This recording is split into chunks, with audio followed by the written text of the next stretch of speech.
कक्षा 12वीं रसायन इकाई 2 विलयन। और आज हम देखेंगे आदर्श विलयन एवं अनादर्श विलयन। तो इससे पहले हम पढ़े हैं राउल्ट का नियम। द्रवीय विलयन जिसमें विलेय और विलायक दोनों द्रव हो, ऐसा द्रवीय विलयन जिसमें विलेय और विलायक दोनों द्रव हो, उसके लिए हम पढ़े हैं राउल्ट का नियम। तो ऐसे द्रवीय विलयन को राउल्ट के नियम के आधार पे दो भागों में वर्गीकृत किया जा सकता है, एक तो आदर्श विलयन और एक अनादर्श विलयन। तो आदर्श विलयन का मतलब होता है ऐसे द्रवीय विलयन जो राउल्ट के नियम का पूर्णतः पालन करते हैं। आदर्श विलयन का मतलब है ऐसे विलयन जो राउल्ट के नियम का पूर्णतः पालन करते हैं, राउल्ट के नियम का पूर्णतः पालन करते हैं।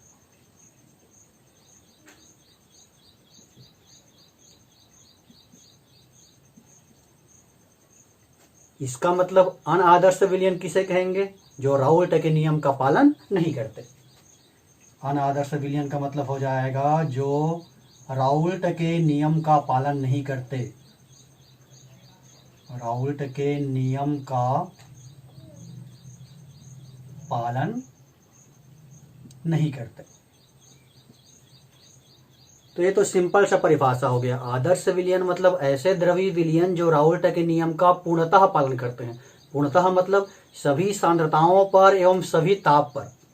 तो ऐसा भी कह सकते हैं ऐसे विलयन जो सभी सांद्रताओं पर एवं सभी ताप पर राउल्ट के नियम का पालन करते हैं, उन्हें आदर्श विलयन कहते हैं।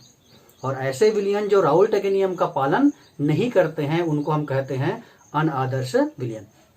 तो अगर हमको आदर्श विलयन और अनादर्श विलयन को समझना है तो राउल्ट के नियम को जानना बहुत जरूरी है।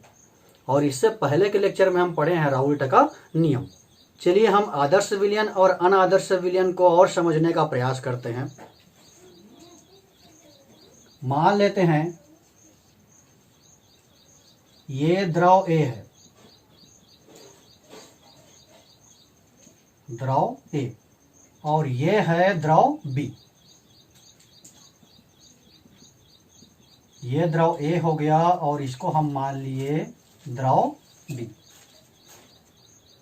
अगर मैं आपसे ये पूछूं कि द्रव A और द्रव B में से किसका वाष्प दाब अधिक होगा,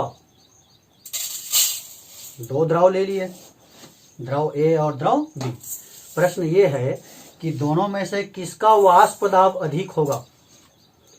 तो यहां पर वाष्प दाब किस पे डिपेंड करेगा, वाष्प दाब किसे कहते हैं ये पढ़े हैं, साथ ही साथ वाष्प दाब को प्रभावित करने वाले कारक भी पढ़े हैं। तो अगर वो लेक्चर आप अटेंड नहीं किए हो तो आई बटन में उसका लिंक है, उस लेक्चर को आप अटेंड कर लीजिए और अच्छे समझ में आएगा। वैसे यहाँ पर मैं फिर से उसको रिवाइज करने का प्रयास कर रहा हूँ। ए और बी में से किसका वाष्प दाब अधिक होगा। यहाँ द्रव ए है, मतलब यहाँ पर द्रव ए के अणु हैं और इनके बीच का जो आकर्षण बल है, द्रव ए के अणुओं के बीच का आकर्षण बल, उसको हम कहेंगे ए आकर्षण बल। ए आकर्षण बल का मतलब क्या हो गया, द्रव के अणुओं के बीच लगने वाला आकर्षण बल। इसी प्रकार से यह द्रव बी है और मान लेते हैं यह द्रव बी के अणु है, तो इनके बीच में जो आकर्षण बल लगेगा उसको हम कहेंगे बी आकर्षण बल।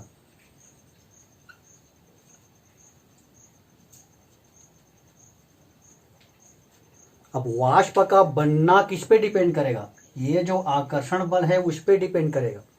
अगर ये आकर्षण बल दुर्बल है, ए और ए के बीच का आकर्षण बल अगर दुर्बल है मतलब वो आसानी से टूटेगा, और आसानी से टूटेगा तो वाष्प आसानी से बनेगा, और जितना ज्यादा वाष्प बनेगा उसके द्वारा आरोपित वाष्प दाब भी उतना ही अधिक होगा।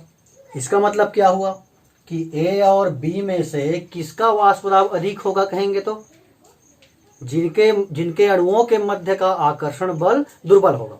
आकर्षण बल दुर्बल होगा तो वो अणु आसानी से टूटेगा मतलब वाष्प बनाएगा।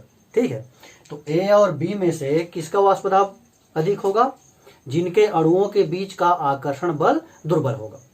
अब यहाँ से अगर हम विलयन बनाते हैं, अभी ये विलयन नहीं है, ये तो शुद्ध द्रव A है और ये शुद्ध द्रव B है। अब A और B को मिला करके हम विलयन बनाते हैं। ये A और B को मिला करके हम विलयन बना दिए। A और B दोनों को मिलाए तो बन गया विलयन। मतलब इस विलयन में द्रव A भी है और द्रव B भी है। यहाँ है द्रव A और द्रव B। अब कंडीशन क्या क्या बनेगा उसको आपको समझना है। ये विलयन की बात कर रहे हैं तो इसमें द्रव A है और द्रव B है। मतलब यहाँ पर हम कह सकते हैं A और B के बीच का आकर्षण बल, A और B के बीच का आकर्षण बल, A और B के बीच का आकर्षण बल। ये तो है A और A के बीच का आकर्षण बल और द्रव B में है B और B के बीच का आकर्षण बल। लेकिन हम विलयन की बात करेंगे जिसमें A भी है और B भी है, तब यहां पर हम लेंगे A और B के बीच का आकर्षण बल। इतना आ गया समझ में। अब कंडीशन क्या क्या बनेगा देखो। पहले कंडीशन की बात कर रहे हैं A के बीच का जो आकर्षण बल है, A के बीच का आकर्षण बल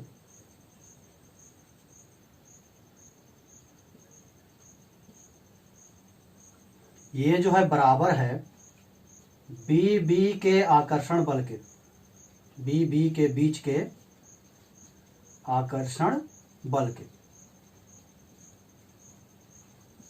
मतलब A के अणुओं के बीच का जो आकर्षण बल है वो उतना ही है जितना कि B के अणुओं के बीच का आकर्षण बल है। और ये दोनों जो है A और B के बीच के आकर्षण बल के बराबर है। A और B के बीच के आकर्षण बल के बराबर है। मतलब ये हुआ कि तीनों का जो आकर्षण बल है वो बराबर है।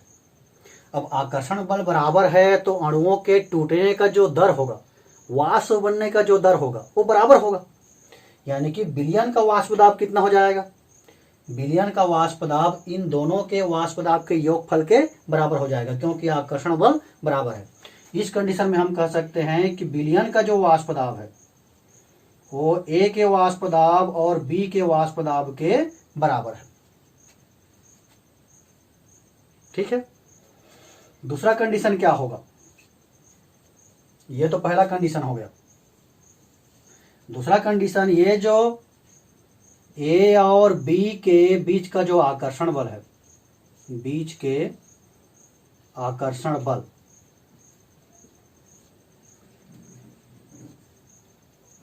ये जो है इन दोनों के आकर्षण बल के बराबर नहीं है। देखो पहले हम लिए हैं बराबर है, दूसरा में हम ले रहे हैं बराबर नहीं है।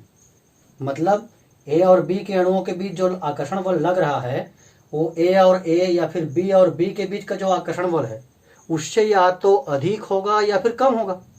बराबर नहीं है कि मतलब क्या हुआ कि A B के बीच लगने वाला जो आकर्षण बल है, A B के बीच जो बल है वो AA और BB के मान से या तो अधिक होगा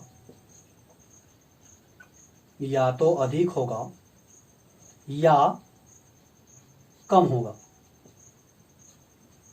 तो अगर विलयन के अणुओं के बीच लगने वाला आकर्षण बल जो है AA आकर्षण बल और BB आकर्षण बल के बराबर नहीं होगा, यानी कि या तो अधिक होगा या फिर कम होगा, तो उससे क्या फर्क पड़ेगा।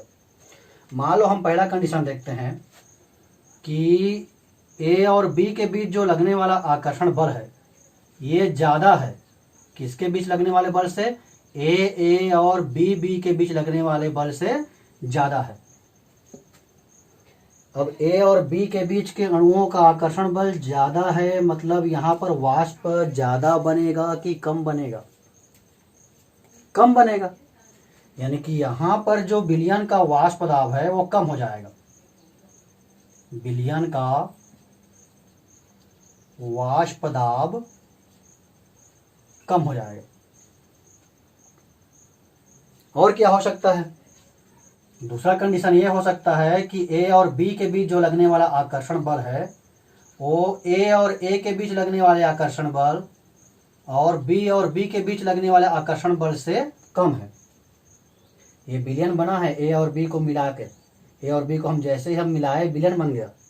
विलयन के अणुओं के बीच का आकर्षण बल कम है और आकर्षण बल कम होगा तो क्या होगा, ये जो अणु है आसानी से टूटेगा और ये बना लेगा वाष्प। यानी कि आकर्षण बल कम रहेगा तो वाष्प अधिक बनेगा, यानी कि वाष्प दाब क्या हो जाएगा, अधिक हो जाएगा। इस कंडीशन में विलयन का जो वाष्प दाब है वो अधिक हो जाएगा। विलयन का वाष्प दाब अधिक हो जाएगा। कुल मिलाकर के यहां पर 3 कंडीशन बन रहे हैं। जब ए और बी के बीच का आकर्षण बल ए और बी के आकर्षण बल के बराबर है तो वाष्प दाब, विलयन का वाष्प दाब ए और बी के वाष्प दाब के बराबर है। मतलब वाष्प दाब में कोई परिवर्तन नहीं हो रहा है। राउल्ट के नियम के अनुसार जितना वाष्प दाब बनना चाहिए उतना ही वाष्प दाब बन रहा है। लेकिन अगर ए और बी के बीच का जो आकर्षण बल है वो ए और बी आकर्षण बल के बराबर नहीं है, यानी कि उससे या तो ज्यादा है या फिर कम है, तो वाष्प दाब का मान जो है या तो कम हो जा रहा है या फिर ज्यादा हो जा रहा है राउल्ट के नियम के अनुसार जो अपेक्षित वाष्प दाब है उससे। यानी कि इस कंडीशन में राउल्ट के नियम का पालन नहीं हो रहा है। तो ये जो कंडीशन है ये बनाता है आदर्श विलयन। आदर्श विलयन कब बनेगा, जब हम दोनों घटक ए और बी को इस प्रकार से लेंगे कि जो विलयन ए बी बनेगा तो ए और बी के बीच का जो आकर्षण बल है वो ए और ए के बीच के आकर्षण बल और बी के बीच के आकर्षण बल के बराबर होगा। तो ये आदर्श विलयन के लिए कंडीशन है। आदर्श विलयन कब बनता है, जब दोनों घटक का आकार, संरचना और उसकी जो ध्रुवता होती है वो एक समान होता है, आकर्षण बल का मान भी एक समान होता है, तब आदर्श विलयन बनता है। तो ये तो हो गया कि आदर्श विलयन कब बनेगा और अनादर्श विलयन 2 प्रकार का क्यों होगा, क्योंकि जो आकर्षण बल है वो या तो अधिक हो सकता है या फिर कम हो सकता है। तो ये हम पढ़ेंगे धनात्मक विचलन और ऋणात्मक विचलन वाले अनादर्श विलयन। आदर्श विलयन और अनादर्श विलयन कब बनता है, कैसे बनता है, ये समझ में आ गया। चलिए अब हम देखते हैं आदर्श विलयन किसे कहते हैं और उसके लिए कौन कौन सी शर्तें होती हैं।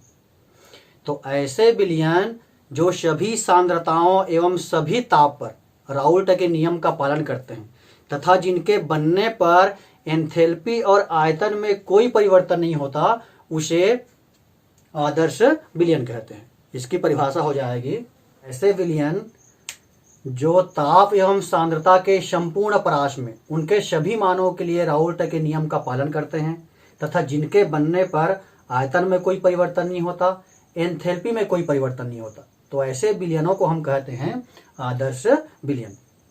अब आदर्श विलयन के लिए कौन कौन सी शर्तें हैं, तो यहीं से शर्तें मिल जाएगा। 3 शर्त, जो राउल्ट के नियम का पालन करता है, जिनके बनने पर एंथैल्पी में कोई परिवर्तन नहीं होता तथा जिनके बनने पर आयतन में कोई परिवर्तन नहीं होता। मतलब परिभाषा में ही उसकी शर्तें लिखी हुई हैं। और एग्जाम में कैसे पूछता है क्वेश्चन, आदर्श विलयन किसे कहते हैं, इसके लिए शर्तें लिखिए। तो आदर्श विलयन किसे कहते हैं अगर आपको पता है परिभाषा, तो वहीं से हम शर्त भी लिख सकते हैं। आदर्श विलयन के लिए शर्तें, आदर्श विलयन के लिए शर्तें कौन कौन सी शर्तें हैं। पहला शर्त है कि राउल्ट के नियम का पूर्णतः पालन करना चाहिए।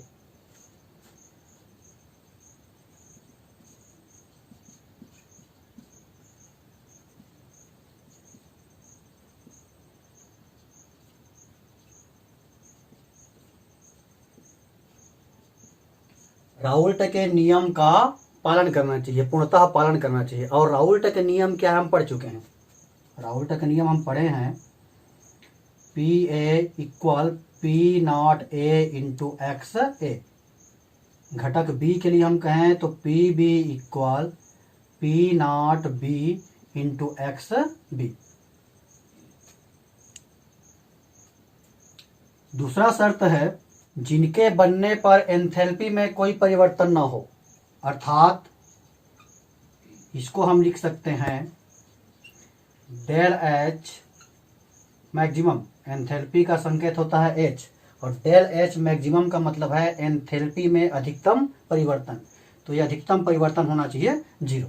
एंथैल्पी में कोई परिवर्तन ना हो, इसका मतलब ये है कि जब विलयन बनाया जाए तो उसमें ऊष्मा का अवशोषण या उत्सर्जन ना हो, अर्थात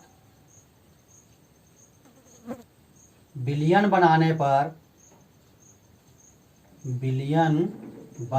पर ऊष्मा का उत्सर्जन या अवशोषण ना हो, उत्सर्जन अथवा अवशोषण ना हो।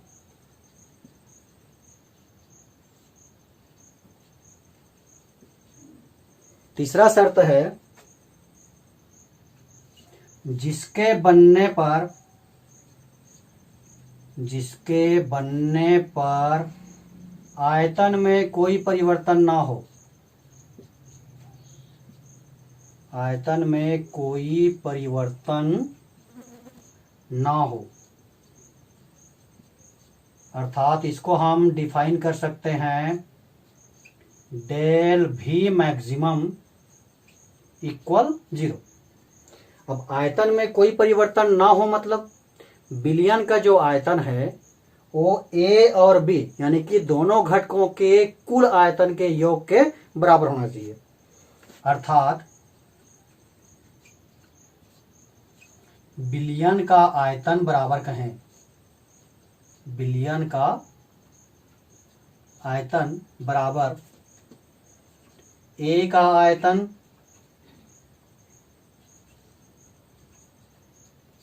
प्लस बी का आयतन, यानी कि दोनों घटकों का आयतन। तो ये हो गया आदर्श विलयन। ऐसे विलयन जो सांद्रता एवं ताप के संपूर्ण परास में अर्थात सभी सांद्रताओं के लिए और सभी ताप के लिए राउल्ट के नियम का पालन करते हैं तथा जिनके बनने पर एंथैल्पी और आयतन में कोई परिवर्तन नहीं होता, तो उसको हम कहते हैं आदर्श विलयन। अगर हम इसके एग्जाम्पल की बात करें, कम से कम 2 उदाहरण आपको याद होना चाहिए। तो एक हम ले लेते हैं benzene plus toluene, benzene plus toluene का विलयन, इन दोनों का विलयन। दूसरा एग्जाम्पल हम लिख लेते हैं n hexane plus n heptane का मिश्रण। अब हम देखते हैं अनादर्श विलयन। तो अगर आप आदर्श विलयन की परिभाषा जानते हो, शर्तें जानते हो, तो अनादर्श विलयन आराम से लिख सकते हो, आसानी से लिख सकते हो। ऐसे विलयन जो राउल्ट के नियम का पालन नहीं करते तथा जिनके बनने पर एंथैल्पी और आयतन में परिवर्तन हो जाता है, जस्ट उल्टा है। ऐसे विलयन जो राउल्ट के नियम का पालन नहीं करते तथा जिनके बनने पर एंथैल्पी और आयतन में परिवर्तन हो जाता है, उन्हें अनादर्श विलयन कहते हैं।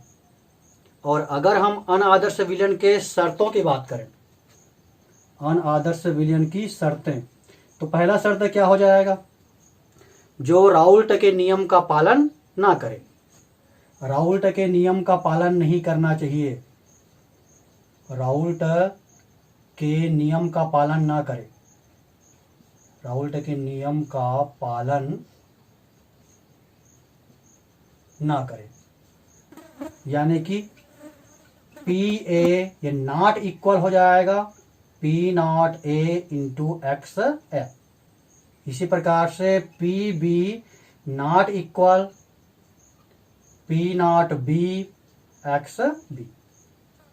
ऐसे विलयन जो राउल्ट के नियम का पालन नहीं करते, जिनके बनने पर एंथैल्पी और आयतन में परिवर्तन हो जाता है, यानी कि डेल एच मैक्सिमम यानी कि एंथैल्पी में परिवर्तन नॉट इक्वल 0 यानी कि परिवर्तन होता है, आयतन में परिवर्तन हो जाता है, डेल भी मैक्सिमम नॉट इक्वल 0। अब जहां पर हम नॉट इक्वल की बात करते हैं, बराबर नहीं है, ये पी नॉट ए और एक्स ए के गुणनफल के बराबर नहीं है, बराबर नहीं है तो या तो कम होगा या फिर ज्यादा होगा। ये पी ए का जो मान है वो P not A into X A के बराबर नहीं है। इसका मतलब या तो इसके मान से अधिक होगा या फिर कम होगा। इसीलिए अनआदर्श विलयन दो प्रकार का होता है। तो अगले लेक्चर में हम पढ़ेंगे अनआदर्श विलयन के प्रकार।